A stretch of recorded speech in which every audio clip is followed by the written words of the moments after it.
मोहब्बत करके किसी को छोड़ देना घटिया तरीन अमल है। मोहब्बत करना कोई गुनाह नहीं है, क्योंकि अगर ऐसा होता तो अल्लाह कभी ना कहता जिससे मोहब्बत करते हो उससे निकाह करो। मोहब्बत या तो होती है या तो फिर होती ही नहीं, इसमें दरमियान का कोई रास्ता नहीं होता। अगर आप किसी से मोहब्बत करते हो तो उसे निकाह तक पहुंचाओ।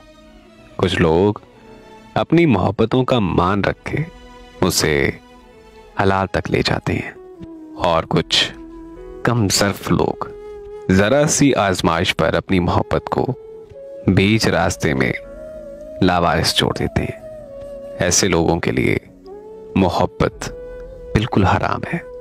जब मोहब्बत होती है ना, तो ये नहीं कहा जाता कि ऐ अल्लाह, अगर वो मेरे हक में बेहतर है तो मुझे उससे नवाज दे, बल्कि ये कहा जाता है कि ऐ अल्लाह, अगर वो मेरे हक में बेहतर नहीं भी है तो उसे मेरे हक में बेहतर लिख दे।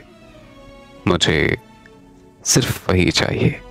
फिर ऐसी मोहब्बत करने वालों को मैंने नमाजों में भी रोते हुए देखा है, और ऐसी मोहब्बतें ही सच्ची मोहब्बतें होती हैं।